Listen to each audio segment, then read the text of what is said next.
एक important question discuss करते हैं। ये क्वेश्चन आपके पास काउंटर एग्जाम्पल की फॉर्म में काम आएगा। वीडियो के एंड तक मैं आपको बताऊंगा कि कैसे इसको दो डिफरेंट तरीकों से पूछा जाता है एग्जाम में, और ये for sure her year alternative year पे ये आपके पास 3 मार्क्स का पूछा जाता है। सो आपको ये क्वेश्चन भी याद रखना पड़ेगा क्योंकि एज अ काउंटर एग्जाम्पल ये काम होगा आपके पास। तो f एक फंक्शन है जो कि डिफाइंड है क्लोज इंटरवल के ऊपर 0,2। फंक्शन इस तरीके से डिफाइंड है कि रैशनल्स पे ये 1 वैल्यू ले रहा है, इरेशनल्स पे -1 वैल्यू ले रहा है।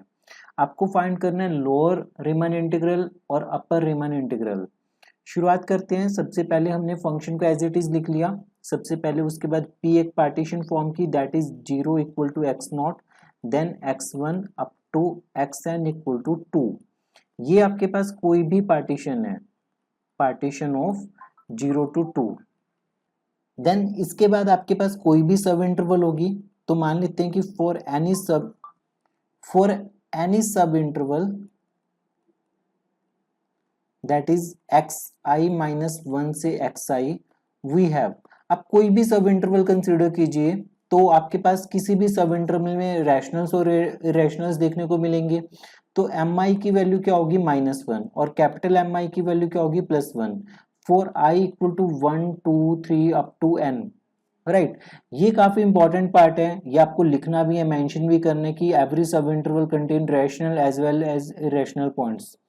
देन अगर हम बात करें लोअर सम की, दैट इज एलपीएफ की बात करें, तो ये किसके इक्वल होगा, this will be equal to summation m i into delta i, that is i equal to 1 to n। तो फाइनली स्मॉल एम आई की वैल्यू किसके इक्वल है -1, ये तो कांस्टेंट है, summation i equal to n 1 to n delta I.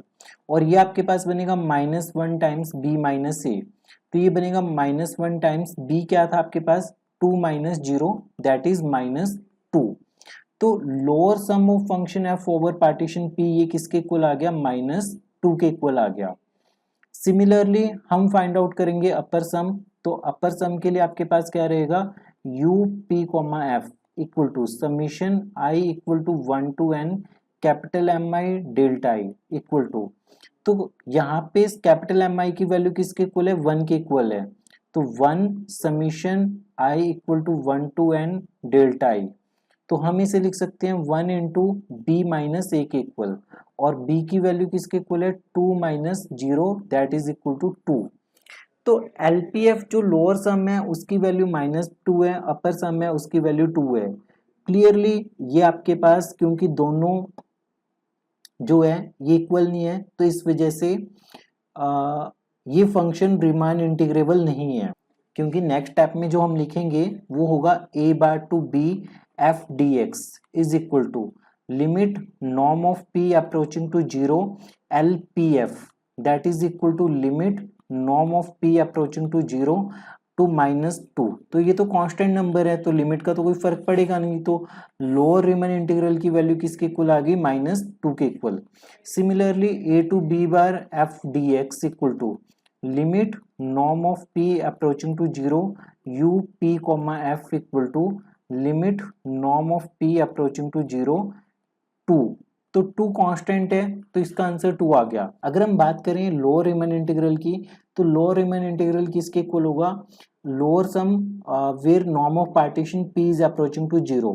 So LPF की value हमने -2 put की and norm of p is approaching to 0, finally इसकी वैल्यू 2 आ गई आपके पास।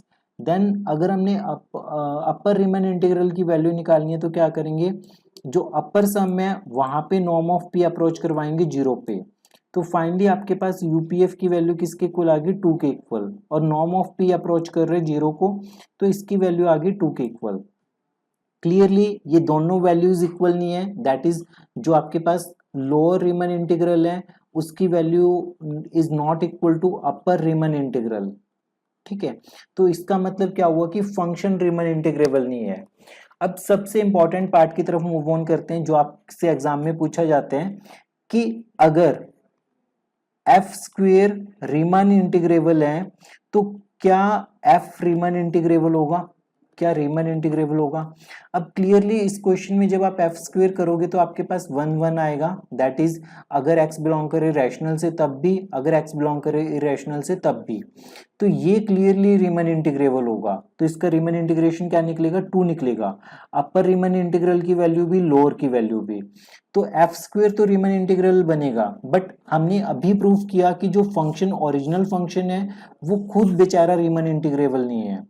देन अगर हम मॉड एफ की बात करें, सो मॉड एफ में भी आपके पास क्या हो जाएगा? 1 और 1 अगर एक्स बिलोंग करेगा इरेशनल से और अगर एक्स बिलोंग करेगा रैशनल से, तो ये फंक्शन भी रीमन इंटीग्रेबल होगा क्योंकि इसका आंसर भी 2 आएगा।